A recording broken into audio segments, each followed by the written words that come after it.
speak. Because one of the most important things of a retreat is to try and keep some noble silence. In other words, no need to speak. You spend all your life talking with each other. So on a retreat we try and keep quiet. So in order to keep quiet, sometimes what noble silence means, it doesn't mean actually shutting up and being like some sort of robot. It means only speaking when it's really important. So in order to find out when it's really important, I want you to practice the 3 checks. And go through this checklist of 3 items before you speak.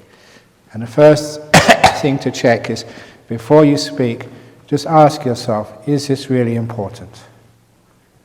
And really consider that. And if it is important, then you can tick box number 1. And box number 2 is this really, really important? And if it's really, really important, tick down box number 2. And I think you've all understood what box number 3 is. Is this really, really, really important? And if it is really, really, really important, you tick box number 3, then you can speak. Usually by that time the person is gone, so you don't have to speak anyway. But the point is, it stops you just getting into all these useless conversations. So that's what you can do. But the problem is, what do you do when someone speaks to you? Are you supposed to say, you're not supposed to talk? And they say, well, neither are you. You just broken the rules. And you get... So now what you can do is, if you want to keep the noble silence, and you can't control other people, so what you can do, if you don't want to speak, all you need to do is to put your finger up on the mouth. And that's all you need to do. So you're not saying anything, and they realize that you want to keep quiet, which is your right in this monastery. But if there is a lot of problems, especially in your cottages, because there's 6 people in the cottage, and some rooms there's 2, so there's 7 in the cottages. Sometimes, there's always 1 or 2 people make a lot of noise. So if it really is a problem, you've done this many, many times, please go and see Dania, the caretaker, and we've got some masking tape. And we can put it over the people's mouths. We put a little hole in there for the straw, so they can have a drink and have liquids for the rest of this retreat. So that way they can be quiet. Now this is not trying to control people or give people a hard time. It just actually helps with the meditation practice. Simply because you're not speaking with your mouth, you find you don't tend to speak so much inside, with that mouth between the ears. In other words, you don't think so much. You don't hold all these conversations with yourself.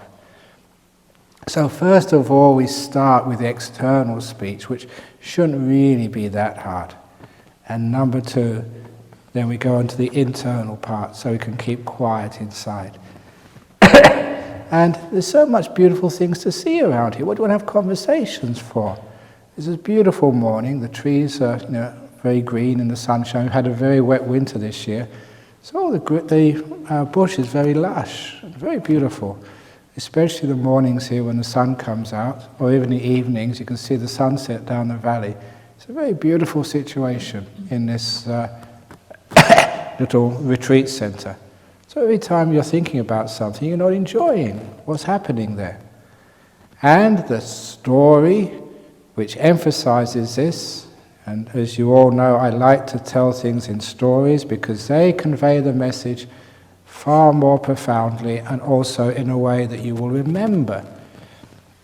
It's a story which I've told so many times, but it is the best with regard to silence. And that was the story of the Taoist master Lao Tzu, who would every evening go on a walk out of his monastery, and he would allow one disciple, only one, to accompany him every time. But the disciple who accompanied the master had to keep quiet. It was a golden rule. They weren't allowed to speak on the walk with the master. They can enjoy the nature in silence. One evening, he went on a walk with a young man, a new disciple, and they came to a ridge of the mountains at sunset. And it was such a beautiful sunset, the young disciple forgot the rule and burst out by saying, "Wow, what a beautiful sunset." He'd broken the rule, at which point the master turned around, went back to the monastery, and then said that young man is never allowed to go on a walk with me ever again throughout his whole life. He'd been red-carded, as they say these days. And, of course, when that happens to a friend of yours, it's a bit tough punishment, just because he said one sentence to be banned for life. So his friends tried to intercede with the master. "Oh, give him a break. It was only one sentence, and anyway, what's wrong with speaking on the walk?" And that is where the master said something which I would never forget. When I read this first time, I thought, wow, that opens up the meaning of silence and why you should be silent. And the master said, "When my disciple said, 'What a beautiful sunset,' he wasn't watching the sunset anymore. He was only watching the words." He wasn't watching the sunset. He was watching the words. I hope you get that point, because it's a very powerful, beautiful point. When you're thinking, you're not experiencing life anymore. You're experiencing the thought world, and it's very different. The word, "What a beautiful sunset," and seeing the sunset are two different realities. And one of the reasons why human beings are always getting themselves into trouble, never understanding things, is because they know the world of thought, but they don't know the reality behind it. They never see the sunsets, they just see the words. I was looking last night as we left here. It was a bit cloudy, but at least the full moon was up, a beautiful full moon. And sometimes here in Australia, because we're far enough away from the city, you get these beautiful skies, clear night skies where you see the whole of the stars. But because I was trained in science, I was a member of the Astronomical Society in Cambridge, and I got to know the names of all the stars and the constellations, which one was which, and whether it was, say, a galaxy you were seeing up there or a star, or exactly what it was. And it took me years to forget all that learning so I could see the stars. Because I could never see the stars when I learned so much about them. All I could see was Alpha Centauri, there's Sirius, the dog star. I could see all these other little things, but I could never see the stars. And it's only when I was in Thailand, it took me many years to forget all of that learning, so I could just see the beauty of the stars, not their names. And I know there are some botanists, and they go walking in the bush here, and they point out all the names of the plants and the trees and everything else in this forest. And they can never see the trees anymore, they just see the names. Here, on this retreat, please forget all the names and just see the sunset without the name. You see so much more, and it's also far more peaceful. So that's why we keep noble silence. We don't give people names. We don't need to even give the morning a name by saying, "Good morning." You can just smile. A smile, you can't put a name on a smile, it's just a nice gesture. So I know that people before have complained that whenever there's noble silence in a retreat, they feel very uncomfortable because people take that noble silence, no talking, no smiling, no happiness. And that is not this retreat which we want here. It's all right to smile at one another and to grin, but no need to talk.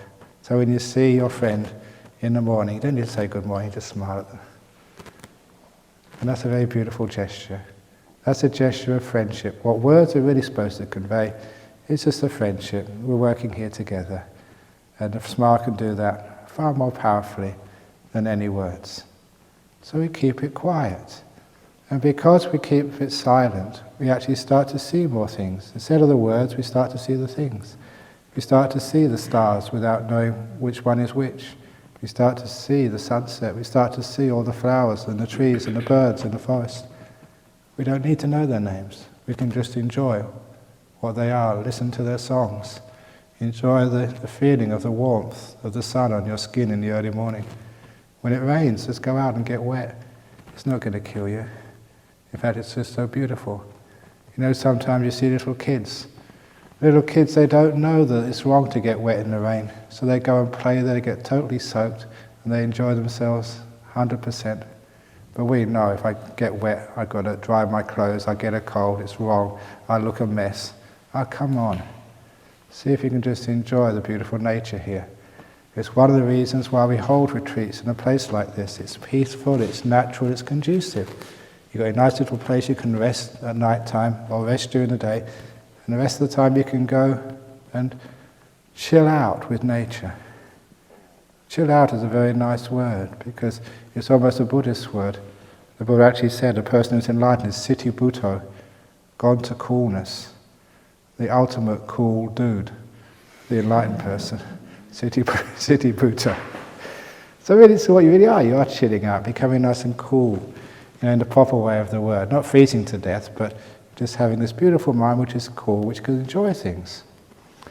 So if you have trouble with a restless mind, and of course that's what happens in the first few days of a retreat, it takes a while just to be able to look at a person without having to say anything. Without assuming you have to have a conversation with someone. And that's, to not do that is socially unacceptable, at least to say hello, how are you? You don't have to do that here. When you get comfortable with that, then you might also get more comfortable with the internal silence as well. Just as you realize you don't have to talk to each other, to have a very socially cohesive, happy, harmonious group. In the same, you don't have to talk to yourself. Have a nice, cohesive, harmonious mind. So after a while, you just stop all this inner chatter. And when you stop the inner chatter, it's amazing just how much you can get to know. So in that inner quietness, then you're becoming alive, awake, aware, and very peaceful. So in order to help you, there are all these great techniques which can help you stop all this thinking. One of the great techniques here, because we have the space, is just to go for walks in the bush.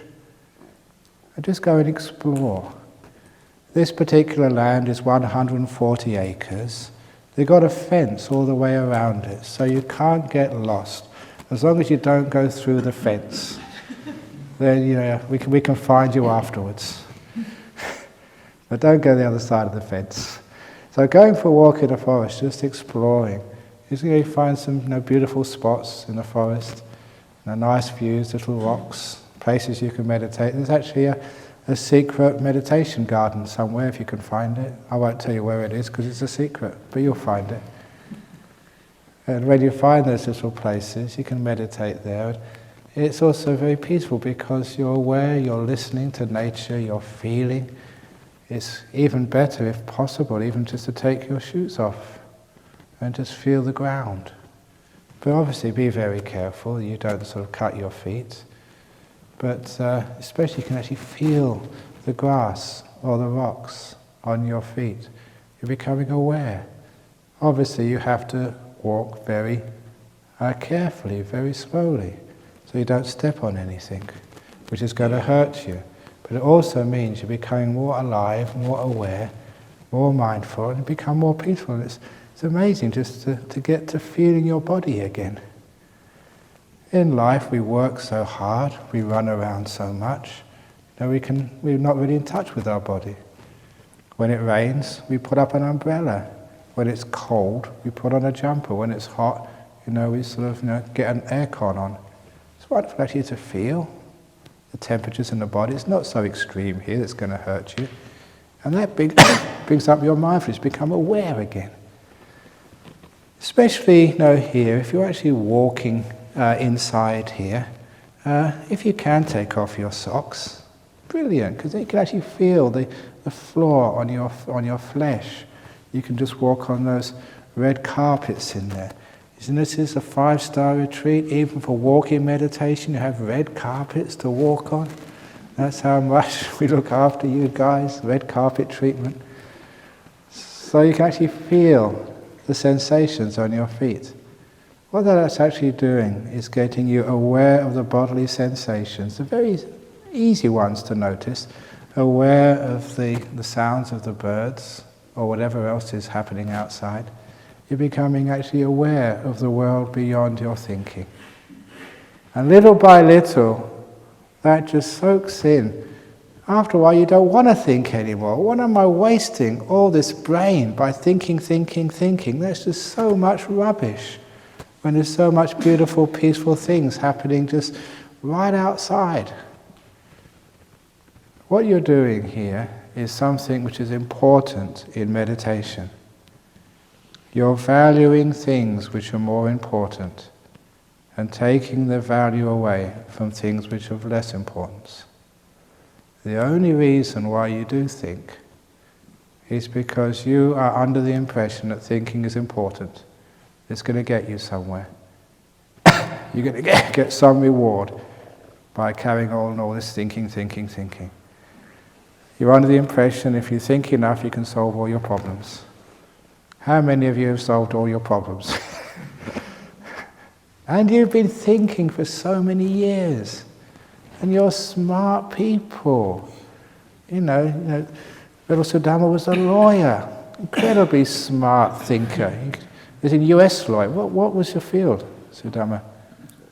Was it criminal law or environmental law? Towards insurance defense. Insurance! Wow, you really have to be smart. So, she was a super duper thinker. And it's, some of these philosophers which you meet from time to time when you go give talks in universities, wow, they've read so many books. You go into their studies and they've actually read those books. You go into my room, most of the books on there I've never read, but they look impressive. These guys are really great thinkers, but are they wise? Where does all that thinking get you? It just goes around in circles after a while. So what we're doing here, we're trying to take the value away from thinking. Unfortunately, it was all your school teachers and professors, they're the ones to blame. Because they told you, come on, think. I think I remember, or maybe I'm just making this up, but I'm sure it would have happened, that once I was in school, maybe the first year, grade 1 or its equivalent, and a teacher looked at me and said, what do you think about that? And I said, nothing. Stupid boy. And from that moment on, I lost my ability to meditate. You don't have to think about things. And in fact, you can probably be much wiser. Look, one of the stories, if anybody finds out who this monk was, because I remember hearing about him when I was a young monk, first few years in Thailand. And, it's such a long time ago now, and I've forgotten, who the monk was. But it was supposed to be this young boy in a village in northeast Thailand. And every person in those days in northeast Thailand had to do 4 years of school. That was all. Even Ajahn Chah only did 4 years. Incredibly intelligent guy. But this fellow, this boy, after 1 year in grade 1, his teacher had to fail him. I don't know how you can fail grade 1. Maybe, the stick drawings were all over the place. Maybe, he didn't know how to do plasticine work. I don't know how you can fail grade 1, but he failed. So he had to repeat grade 1. All his friends went on to grade 2, and he had to stay behind. Second year, he failed again. Now this guy is in the Guinness Book of Records of being stupid. 2 years he failed grade 1, and the third year they really tried hard to get him, because all his friends were going along, school doing well, but he failed grade 2 twice. So the third year they gave extra special attention. And with the best will in the world, they could not pass him. 3 times he failed grade 1, so that was out of school. Now that really takes something to fail grade 1, 3 years in a row. So, what did they do with him next? Obviously they thought he was so stupid, waste of time, trying to sort of be a farmer, which is what most of the kids would eventually end up doing. So there's only one thing they would do for someone who was that young and stupid, and that was to ordain him as a novice in the local monastery. So in those days, those little temples you used to see in Sri Lanka and Thailand and Burma and all over Southeast Asia. Yeah, they were there for, monks, nuns meditating. They're also there as like a social service. Kids without homes, orphan, people who, for one reason or another, ran out of money and they had nowhere else to go. They could always go to the temple. It was an everything. It was a school, it was an orphanage, it was a hostel, old people's home. It served all those purposes, whatever the community wanted. So anyway, they sent this dummy to the monastery, ordained him as a novice, and the poor guy, he couldn't even remember Namo Tassa. What was that second word again? Namo something or other. He couldn't learn anything. But in those temples, sometimes, as a young monk, I was always taught, those are just village temples. They're not real monks. They don't keep the rules. But there's so many kind people in those monasteries, and I've seen these very kind old abbots. Yeah, they may have a television in their room, but they're incredibly compassionate. They really look after and help other people. So I respect them for that. And so I had one of these very kind abbots who really worked hard with this young kid. But after 2 or 3 years, even the abbot just gave up. This guy was just too hard. Couldn't learn anything. And be a monk, you have to remember some things. You have to do some chanting. At least give the 5 precepts. He couldn't do any of that. So the last resort, the place where they said the ones which they can't even last in a monastery in a village, was send them to the forest monasteries, which is where I come from. But it doesn't mean that all the monks who go to forest monasteries are stupid. But this guy was. And the teacher, instead of teaching him Namo Tassa or how to chant, the teacher just taught him some meditation. Just follow the breath. And this fellow's mind was just so clear and so peaceful. He could do that easily. He could meditate for hours. And in a couple of years, he became fully enlightened. And the story I heard, he could actually do his duties as a monk, by doing the chanting, but in a very strange way. You may believe this or not, but this is what I heard, that he could recall his previous lives, and he recalled a life, not so long ago, where he had been a monk before, where he could learn the chanting, and he actually connected with that previous life, where he did know the chanting, to be able to chant in this life. He sort of channeled the chanting from the previous life, because in this life he couldn't learn anything. His mind was so simple and peaceful. And he became totally enlightened. He didn't have any trouble with thinking. That made him stupid at school, but brilliant as a meditator. So all of you who really, stuffed up at school, you are great meditators. Come here. All of those of you who got degrees, like me, we're behind the 8 ball. So the reason is that some of these people, they value the silence much more than the thinking. And because people value the silence more than thinking, especially on retreats, whatever you value the most, you'll incline towards. What did you have for breakfast this morning? I had so much on offer. What you valued the most is what you chose and what you put in your mouth. So why did you choose that? Because you thought it was tasty, delicious, or good for your health. So look, are thoughts good for your health? Are they tasty or are they torturing? They're certainly not good for your health. You know that because they send you crazy sometimes. So after a while, when we change our value systems, we can look at all that thinking and say, no, not now. It's not going to get me anywhere. I'm just going to drop it, take away its value, and instead value silence. In English, they say that silence is golden. And I checked in the newspapers, people tell me the gold price is increasing every day. So silence is even more valuable than it was last time I taught a retreat. So, why can't we value silence instead of valuing thoughts? So, I will now show you what I mean.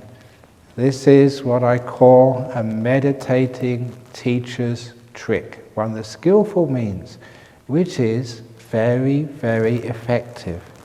Because it's not just giving a talk which helps people meditate. It's almost like holding their hands, putting their head in the water so they can know how wet it is. And this is the technique of understanding what I mean by silence. So, as I am speaking, some of you have heard this before, but please don't interrupt and spoil it for other people. Because as I am speaking, I'm going to ask you also not just to listen to what I'm saying, but listen to the reaction in your mind. What's happening inside of you as I'm speaking? Because as I'm talking, you will begin to notice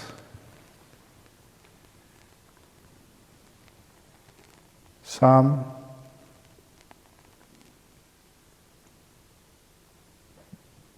pauses between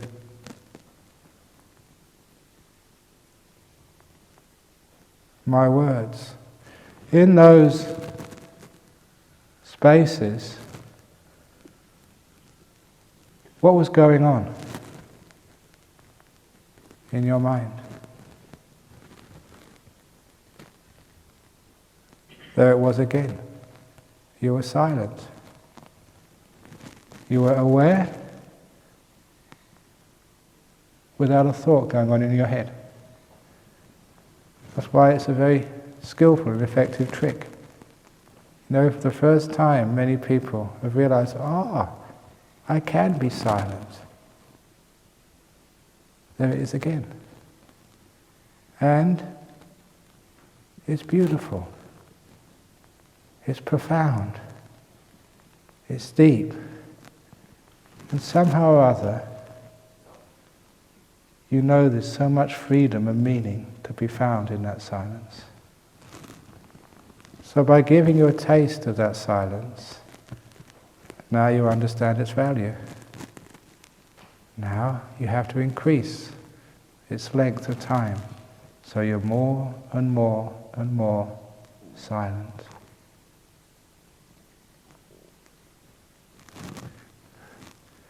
It's lovely, isn't it? So once you start to value the silence and take the value off the thinking, you find that there will be many, many more moments of silence throughout your day. Silence will grow on you, literally, until you only think when you really have to, and when you don't, you won't. The related technique which helps you remain silent is actually doing what we call little mantras. A mantra is a group of words you say to yourself over and over and over. It's what the Buddha said in the Sabbasava Sutta of like substitution, substituting one thing for another. So the thinking goes on and on and on.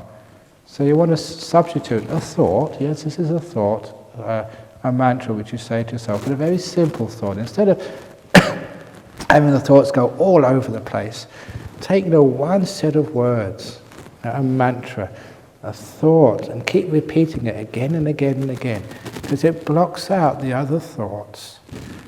Now, many of the mantras which I heard, as a young monk, they didn't really work.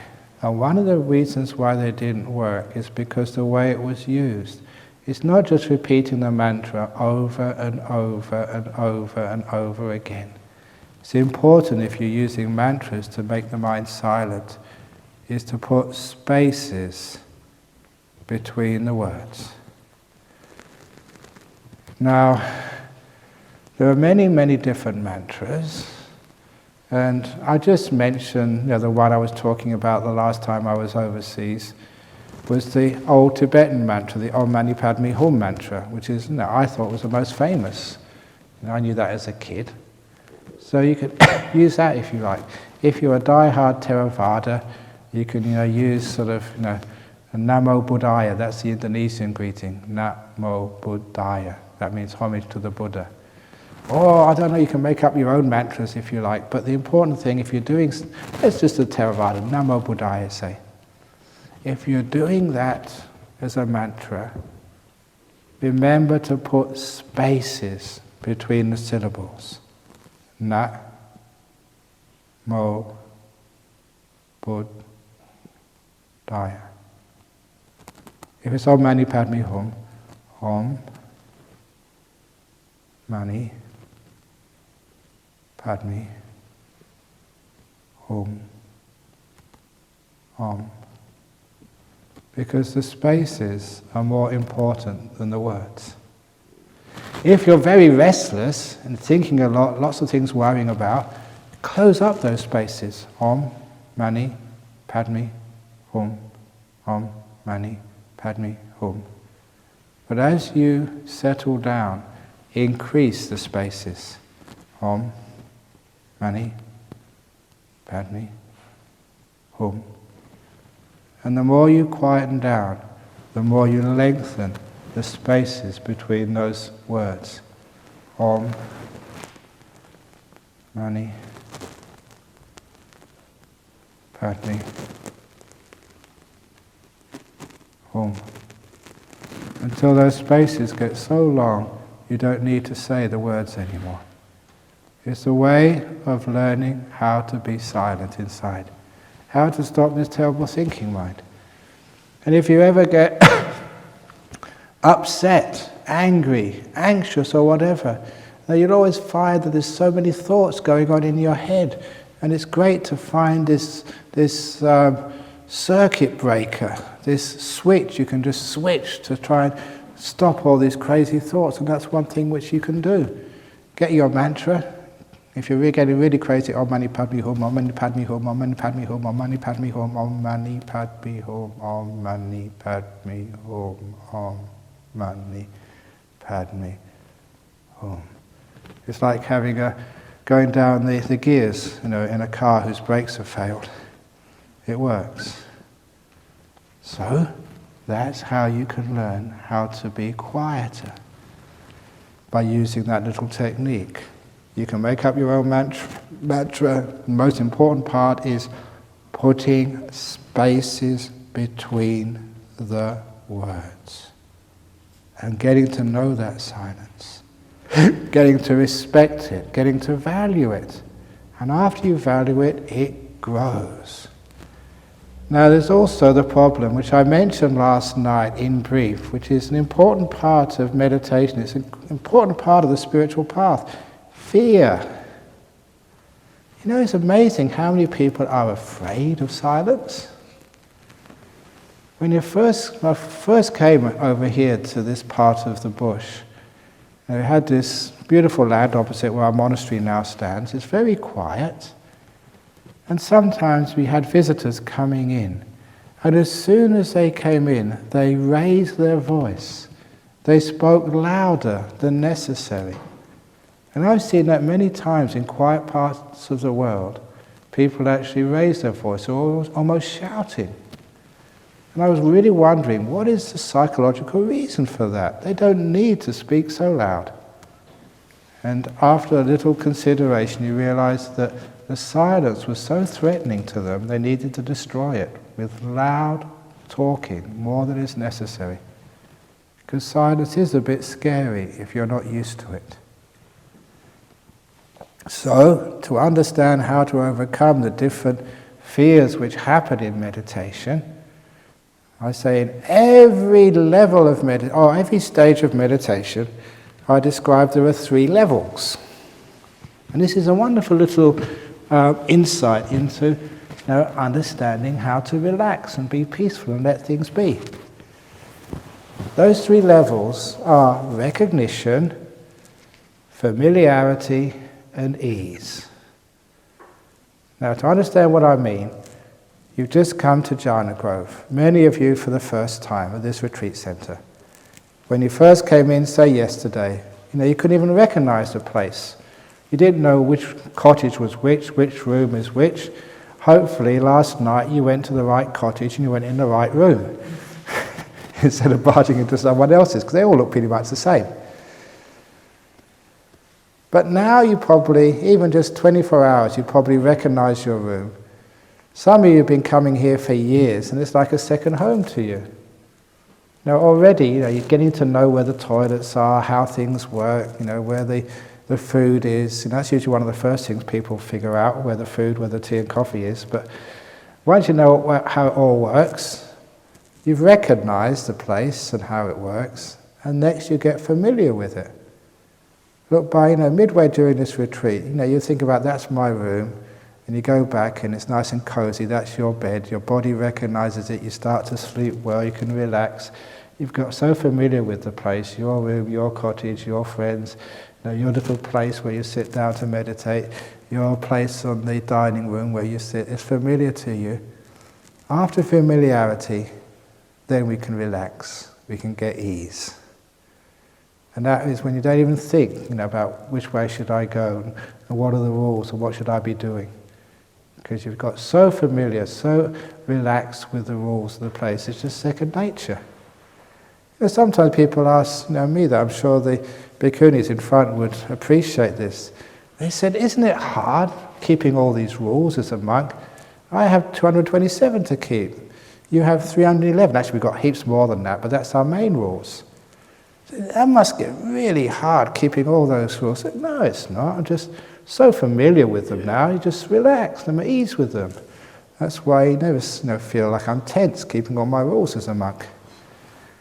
But when you first become a monk, like Upasama on the end here, he's only been a novice for a few weeks. It's very hard, very tense. What rule am I breaking? I'm sure I'm breaking something, I'm not quite sure. But after a while you get relaxed, you get familiar, you get at ease. Those are the 3 stages. And that's the same with something like silence. First of all, you've got to recognize, what do we mean by silence? And many people have actually asked me, said, what do you mean? You have to think. What are you guys on about? Keeping peaceful, keeping quiet. What is this meditation anyway? So that exercise which I gave you, you can actually recognize, that's what they mean by silence. Because you've experienced it. The space between the words. And once you recognize it, then you become familiar with it. And it's in that familiarity that the fear disappears. It's only silence again. I remember there's an old Zen story I haven't told for years and years and years. I was just reminded of it when I just looked at the corner over there. That there was a Zen monastery. This was the great Zen teacher, Lin Chi. We usually know him as Rinzai. And these were those Japanese monasteries, you may have seen them in the movies, where the master, the teacher, comes around with a big stick. And he walks very mindfully. And if anybody just nods even slightly, whack! Right on their back. I went to a monastery like that once. This was when I was young. I would go to it. They had this, the Throstle Hole Monastery in England. And they had this an old barn converted, to being their zendo. And you were meditating there in the morning. You had to get up really early in the morning. And it was so cold, you had to put a blanket on. The problem with blankets, psychologically, blanket means bed, bed means sleep. So you put a blanket close to you and straight away you start nodding. So I was nodding, and that was a very dangerous thing to do. But throughout my whole life, I've always had good karma.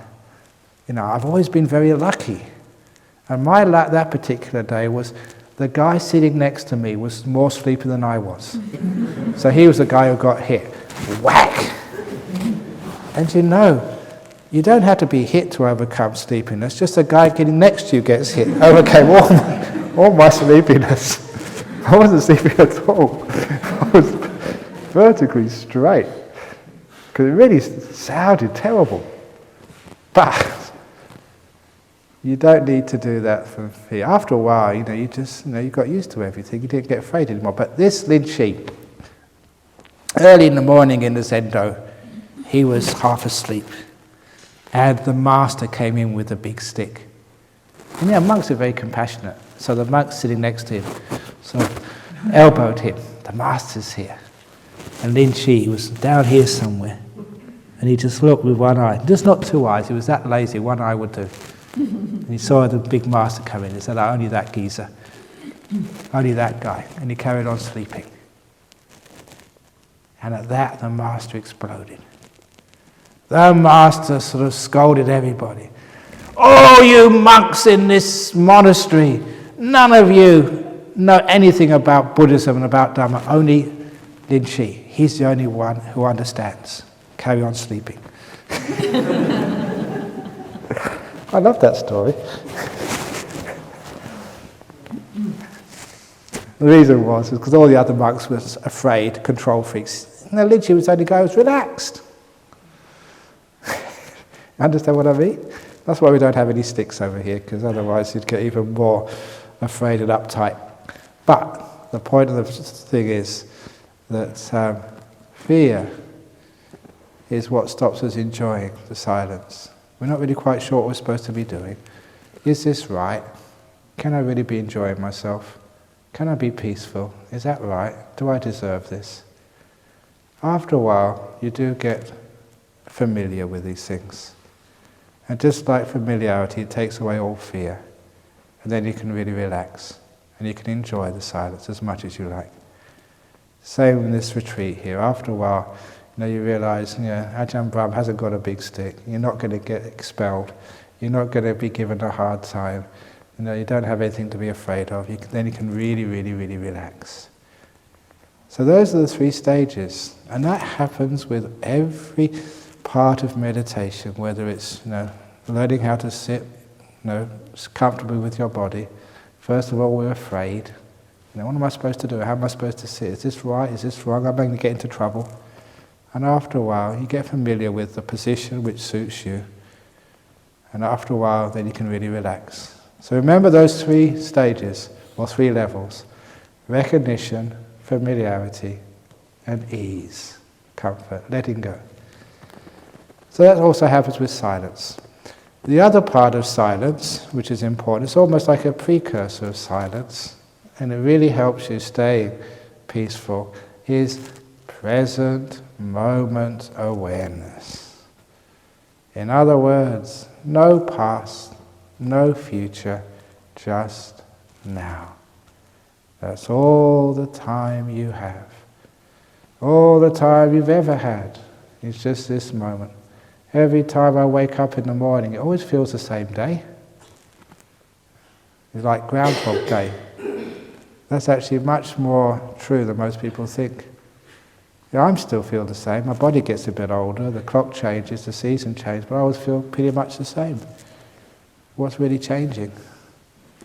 The present moment is always the same. It's just now, just now, just now, just now. Body gets old. People come and people go. But this moment is just the same as it was just when you first came in here. Pretty much. It feels that way. So see if you can come into that present moment. It's a place where life is happening. Not like these reruns on television.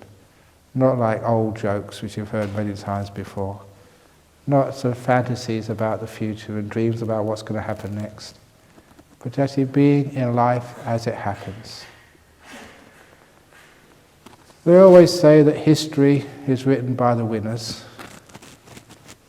It's also written by the losers as well. Which one are you? Don't be either a winner or a loser. All that history, all those things which ever happened to you, please let them go. Don't bring them in this meditation room.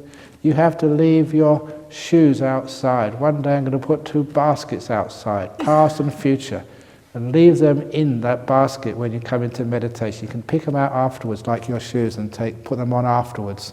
Your left shoe and your right shoe, the past and the future. But please don't bring them into meditation with you. Because if you do, you're just burdening yourself again and again and again. The past is finished, and it is written by the winners or the losers. If you think you're a loser, you write it in sort of really dull grey ink, and if you're a winner, you write it in multicoloured ink. Neither of them are accurate. That's why we let go of the past. So for anyone here who's coming into this retreat with lots of bad experiences from the past, bad memories, people have been cruel to you, they've hurt you, they've cheated you, they've dumped you in a relationship, They're giving you such a hard time. Your life has been a total mess up to this point. In order to deal with that, deal with it today. What you have to do is, first of all, acknowledge it. Any psychologist knows that going into denial doesn't help anybody. Acknowledge it. Write it down on a piece of paper. That's one of the best ways of acknowledging it. In detail, clearly, neatly. And the best piece of paper to use for the purpose is what's called toilet paper. It's the best thing to use for anything which is shitty. And that's what you're writing down, isn't it? All the shit of your life. So you write it down in detail.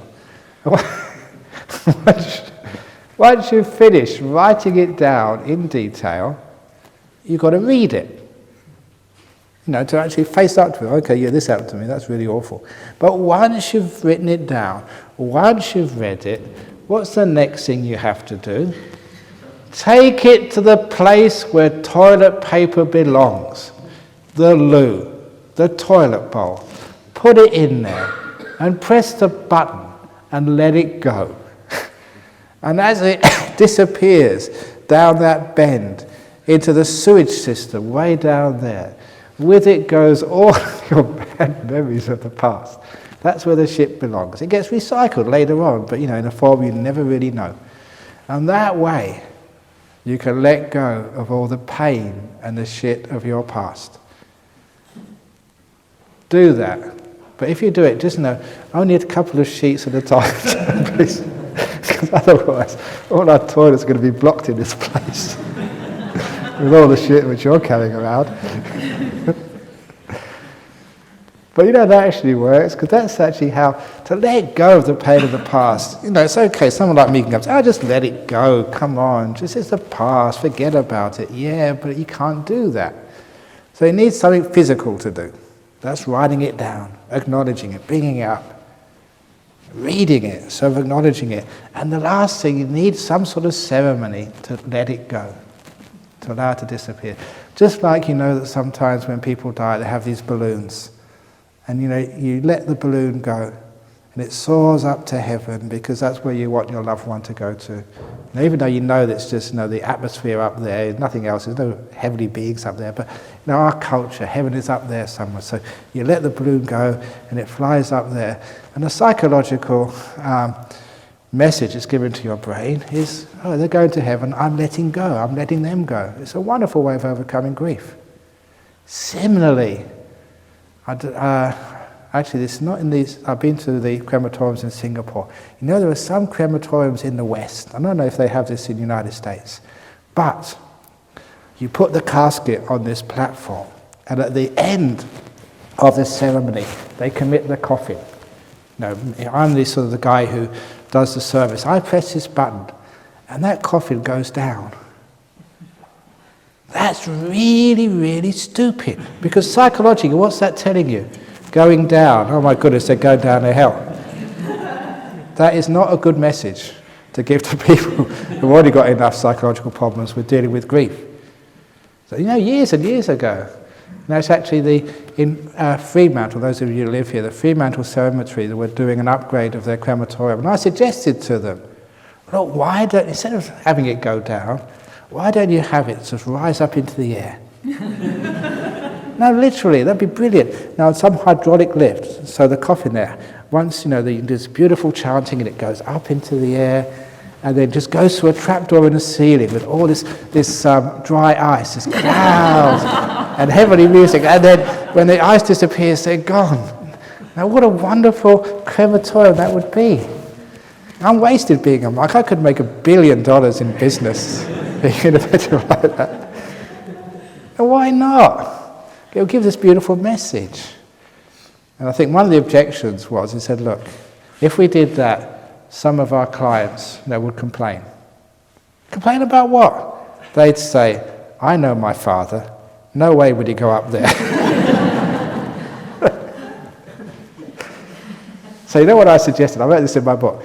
I suggested, okay, we can have 3 options. You can, like 3 buttons, one button to go down, one button to go up, and one button to go horizontal, for those ones, not quite sure. And I suggested to make it really, really interesting, at the funeral service, all of your friends and relations, people who've known you, they could have buttons by their seats. So they could be like a vote, like democracy. So if the more buttons were going up, then they went up, more buttons going down, unfortunately they go down. And if more buttons going up, wouldn't that make funerals more interesting to go to? You could even have some bets, have some bookmakers outside, giving what's all that. Why not? But anyway, look, you can see just the psychology of like going up is like heaven, going down is going to hell. Putting things in the toilet, flushing it, is getting rid of stuff which you shouldn't really be keeping. So actually, it's powerful psychology. I told that at a recent psychology conference in Sydney. They really got off on that. They were going to actually do it.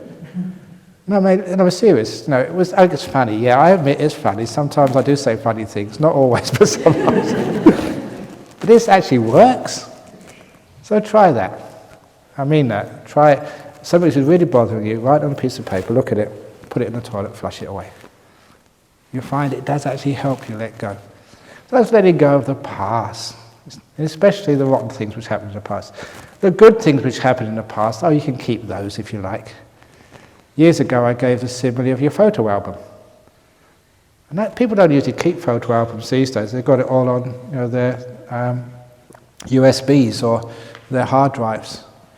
But the times you used to have these photo albums, you used to keep all these photo albums. I've seen many photo albums, and what do you see in the photo albums? You see that photos of, when you're on holiday, photographs of your wedding, photographs of, your kids, going on holidays somewhere, photographs of when you graduated from school or university. Those are the photographs I've seen. I've never seen, ever, a photograph of someone's divorce. They don't tend to put that in their album. I've never seen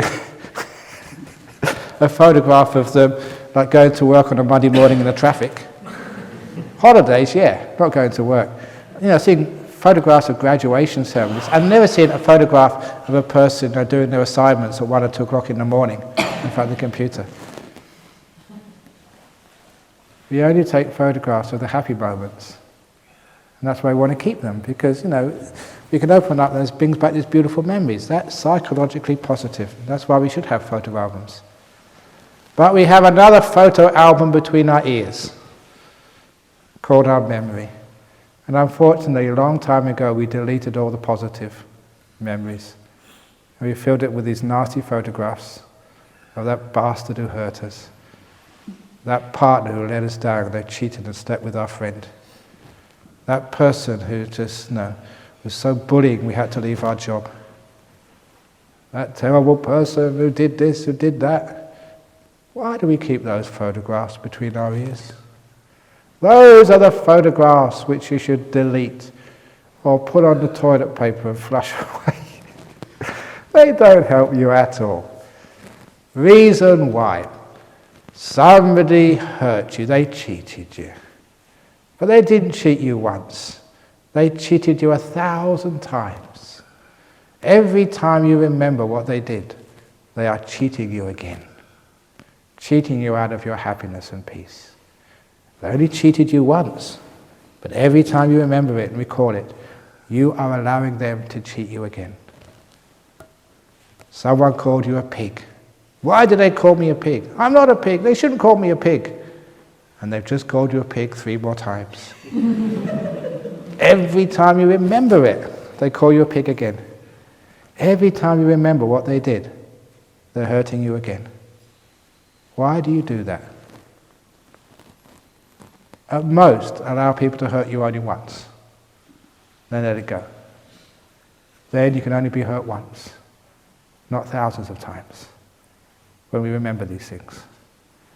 So, write it on a piece of paper, flush it away, and it's gone. And instead, keep the happy memories. And as for the future, who knows what's going to happen next? I don't know what. Look, no, I never knew I was going to talk like this today. Actually, I was going to talk about something else when I came in here, but decided, I don't know, it didn't quite work out. It's the same as my life. I never thought I'd become a monk. I had other plans, but it just sort of happened. Certainly not being a teacher. That was the last thing now I had it all figured out. For those of you who know the history of this place, there was this other monk, Ajahn was the senior monk here. And it was really good because he was senior monk, I was like tailgating. Just going behind the big truck, because the truck in front always gets the bugs on the windscreen. And unfortunately, his truck decided to veer off the road. He got married, and I was stuck. So I had to. Now I get all the bugs on the windscreen, being the senior monk. I don't know how I let this happen to me, but anyway, here we are. So, look, life never works out the way you expect. So basically, you don't know what's going to happen next. You don't know what's going to happen next. It doesn't really bear thinking about it. If you wouldn't prove this to yourself, go and write yourself a time capsule. Just write on a piece of paper again what you think is going to happen in the next 12 months, and where you think you're going to be in 12 months' time. In 12 months' time, open it up, and you'll be so surprised. You shouldn't be surprised, but it will confirm to you that what actually happened was not what you expected. It was totally beyond your expectations. Things which you couldn't really imagine have now happened to you. It's just proven to you just how unpredictable, uncertain the future is. So unpredictable and uncertain, it's a waste of time thinking about it. Because you don't know what's going to happen. You can't know what's going to happen. It's unpredictable. So because of that, afterwards, it's just, why am I even thinking about the future? It's a total waste of time. So instead, be in the present moment. And the compelling argument is, if you really are concerned about your future, where is your future being made? When is the only time you can do anything about your future? Right now. So your future is being made right in this moment. If you care about your future, if you want to have a peaceful, happy, successful future, put the effort into the now. The place where your future is being made. If you make this moment peaceful, kind, gentle, loving, that's the most you can do for your future. That's what the law of karma means. Your future is made right now. You're making your karma in this moment. You're making peace for your future only by being peaceful now. Healthy future by being stress-free in this moment. If you want to have a compassionate, kind world around you, make this moment kind and compassionate. Then you are making your future by being in the present moment. And the great thing about the present moment, you can't think too much about the present moment. The future, you can imagine anything. Those science fiction, predictions, end of the world, so many things you can think about the future. And the past as well, keep going on and on about what you should have done and what you could have done and what that just goes on and on and on. But in the present moment, you're right here. Nothing much to think about. It's peaceful, it's beautiful, but most important of all, it's true. The future is a lie waiting to happen. The past are lies. Memories, what you thought happened, which have all been distorted. The past is a lie, the future is a lie. Only the now is true. Makes sense, doesn't it? So if you want to find truth, if you want to be true, be now. Be peaceful. Be silent. And already you have heaps and heaps of good meditation happening. So, already I've gone over time again. That's just what happens. But that gives you something to work on today. Be in the moment, learn to be silent, but also remember, be kind. Give yourself a break. Don't work too hard. If you feel like sitting, sit. If you feel like walking, walk. If you feel like lying down, lying down. Have a cup of tea, have a cup of tea. If you feel like yawning, yawn. If you want to go to sleep right where you are, fall asleep right where you are. Be kind to yourself. Give yourself a break. But most important, if you feel like speaking, shut up. No silence, remember. Okay. So any questions or comments before we finish off?